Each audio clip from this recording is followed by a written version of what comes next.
दोस्तों, चीन हर दिन 1 करोड़ चूहे क्यों पैदा कर रहा है? चीन की रहस्यमयी चालें बेहद खतरनाक हैं। कब क्या कर दे कोई नहीं जानता। जहां पूरी दुनिया में खेतों में चूहे दिखने पर लोग परेशान हो जाते हैं क्योंकि चूहे फसलें बर्बाद कर सकते हैं। हमारे देश में तो उन्हें देखते ही मार दिया जाता है, लेकिन चीन का दिमाग और उसका फितूर बिल्कुल अलग स्तर का है। चीन में बाकायदा चूहों के लिए खेत बनाए जाते हैं। हाँ, आप सही समझ रहे हैं, चूहों को पालने के लिए खेत बनाए जाते हैं। इस तरह की खेती आपने कभी देखी है? एक तरफ फसल उगाई जा रही है और उसी के अंदर चूहे पाले जा रहे हैं। चीन में चूहों को बिल्कुल प्राकृतिक आवास जैसा महसूस होता है, जैसे वे खेतों में मजे से घूम रहे हों, मस्ती कर रहे हों। उन्हें पता ही नहीं चलता कि चीनी लोग कब मोटे हुए चूहों को पकड़ लेंगे और भून कर खा लेंगे। जी हां दोस्तों, चीन में आज भी चूहे एक ऐतिहासिक डेलिकेसी के रूप में मने जाते हैं। दरअसल चीन के dictator leaders great giant leap, बड़ी लंबी छलांग नाम से अजीब के एक मूवमेंट चलाता था जो पूरे देश को भुखमरी में डाल देते थे। ये डिक्टेटर नेताओं के कारण कई बार चीन में ऐसी नीतियां बनाई गईं जिनसे देश में कई बार अकाल पड़ा है। एक ऐसा मामला ग्रेट जायंट लीप आंदोलन के दौरान हुआ था। एक दिन उन्होंने महसूस किया कि खेतों में बहुत सारी गौरैया घूम रही हैं, जो कि चिड़िया होती है, और ये जो फसलों को नुकसान पहुंचा रही हैं और उन्हें खा रही हैं। तुरंत एक आदेश जारी किया गया कि जितनी हो सके उतनी चिड़िया को मार दिया जाए, चाहे बंदूकों से हो या गुलेलों से। जब चिड़िया खेतों में आए, जोर जोर से बर्तनों को बजाओ, उसे लैंड मत करने दो। परेशान होकर मरने लगी चिड़िया। एक साथ इतने बड़े पैमाने पर चिड़िया का मैसेकर किया गया, कत्लेआम मचाया गया कि चिड़िया हो गई गायब। अब बड़ा खुश हुए डिक्टेटरशिप सरकार, लेकिन बाद में पता चला कि चिड़िया तो सब खत्म हो गई। पर चिड़िया असल में करती क्या थी? तो थोड़ा बहुत अनाज तो जरूर खाती थी, पर साथ में फसलों को बर्बाद करने वाले कीड़े मकोड़े को खाती थी। चिड़िया हो गई समाप्त और कीड़े बढ़ने लगी। वहां पर टिड्डियां बढ़ने लगी। बड़े टिड्डियों के दल आ गए और उनको मारने वाली कोई चिड़िया बची नहीं। टिड्डिया दल खरी खरी फसलों को खाने लगे और वहां फसलें चौपट होने लगीं, अकाल पड़ने लगा। अब इस प्रकार की परिस्थिति कई बार देखा गया। चाइना के लोगों को मजबूरन की जो मिल जाए वो खाना पारा सरवाइव करने के लिए, तो इसमें चूहे बड़े काम आए। चूहों को पकड़कर ये उनको भून भान के निपटा लेते थे। तो ये सरकारी क्विजिन बन गया। वहां पर चूहों को खाने की प्रैक्टिस चालू हो गई। चूहों का मीट बड़ा पसंद आने लगा। चाइनीज को तो आज भी वो जो कल्चर चला रहा है, जो सरवाइव करने के लिए था, वह आज भी वहां के कुछ इलाके हैं, जैसा कि ग्वांगजी और ग्वांडोंग साउथ चाइना में, जहां पे चूहा खाए जाते हैं। मीट के लिए इनका उत्पादन भी किया जाता है। बाकायदा चूहा के फार्म बनाए जाते हैं।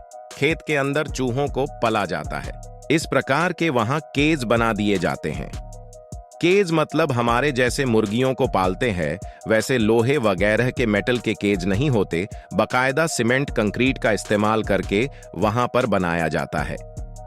खेतों के अंदर आसपास फसले के अंदर चूहों को रखा जाता है। जब बड़े हो जाते हैं, मोटे ताजे हो जाते हैं, तो बस निकलकर चूहा को खत्म करके खाया जाते हैं।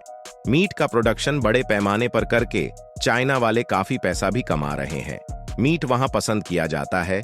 चूहे का बात करें तो ट्रेडिशनल चाइनीज मेडिसिन TCM में अजीबो गरीब चीजें इस्तेमाल करते हैं। कभी सांप की आंख तो कभी कुछ उसी प्रकार की चीजें। इसी प्रकार जो चूहे होती है, उनकी लीद जो होती है, उनकी फीसें, उनका मल मूत्र जो होता है, उसे मस्त ये लोग सुखाते हैं। पहले पाउडर करते हैं, उसके बाद ये इस्तेमाल करते हैं। विशेषकर एक फ्लाइंग स्क्विरल भी एक रोडेंट प्रजाति का हिस्सा होता है। इसके मलमूत्र का उपयोग सूखाकर पाउडर करके और दवाओं में किया जाता है। चीनी चिकित्सा में इसे जवानी बढ़ाने के लिए उपयोग किया जाता है। चीनी में यह चूहा वोलिंगजी के रूप में जाना जाता है और उनके मलमूत्रकों द्वारा बनाया गया पाउडर और उपयोग किया जाता है। इन्हें खाते हैं और उनके खून की स्फूर्ति बनाते हैं। इन्हें पालने का तरीका अद्वितीय होता है और उनके प्रजनन को नियंत्रित करने के लिए उन्होंने फार्मिंग विधि विकसित की है। उन्हें स्वस्थ और उत्पादक रखने के लिए प्रजनन प्रक्रिया का समर्थन किया जाता है। चाइनीज इसे व्यापारिक रूप से बेचते हैं। और इससे अच्छा आर्थिक लाभ प्राप्त करते हैं। फार्मों पर प्रजनन का प्रबंधन किया जाता है। प्रजनन क्षमता को बनाए रखने के लिए हर 2 साल में प्रजनन करने वाले चूहों को बदला जाता है ताकि उनका जेनेटिक स्ट्रोक मजबूत रहे। इस प्रक्रिया को ध्यान से मॉनिटर किया जाता है ताकि एक स्वस्थ पॉपुलेशन और सक्रिय वृद्धि दर सुनिश्चित की जा सके।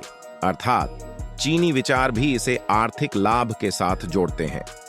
रोडेंट फार्मिंग के आर्थिक लाभ अत्यधिक महत्वपूर्ण होते हैं क्योंकि एक खेती में हजारों चूहे रखे जा सकते हैं और एक महिला चूहे के कई छोटे छोटे बच्चे होते हैं, जिसके कारण टर्नओवर अधिक होता है।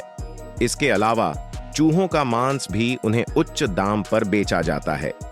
चीनी बाजार में ऑर्गेनिक मांस के आमले की कीमत अधिक होती है क्योंकि यह अन्य जीवों के मांस को उत्पन्न करने की लागत नहीं होती है, जो इसे अधिक मूल्यवान बनाता है। चीनी फार्मों में चूहे को mouse farming, mouse farm, field mouse के तौर पर पालते हैं और उन्हें पूरी तरह से संभाला जाता है। चीन में चूहों की खेती को व्यापारिक रूप से बेचा जाता है और लोग इन्हें अपने उत्सवों में भी खाते हैं। चूहों के मलमूत्र का वोलिंगजी नाम के पाउडर में उपयोग भी किया जाता है। चीन में इसके प्रति विश्वास की कोई विशेष नहीं है क्योंकि कई बार वे उसके असर पर विश्वास करते हैं और कई बार नहीं। दोस्तों, आपको क्या लगता है? कमेंट करके नीचे लिख दीजिए और शेयर जरूर कीजिएगा। यदि इस वीडियो से आपको कुछ नया जानने या सीखने को मिला हो या फिर यह आपको दिलचस्प लगा हो तो कृपया इस वीडियो को लाइक करें और अपने दोस्तों और परिवार के साथ शेयर करें। यदि आप हमारे चैनल पर नए हैं तो कृपया इस चैनल को सब्सक्राइब करें और बेल नोटिफिकेशन आइकन को ऑन कर लें ताकि आप हमारे आने वाले वीडियो मिस न करें। फिर मिलेंगे किसी नए टॉपिक के साथ। तब तक के लिए नमस्कार।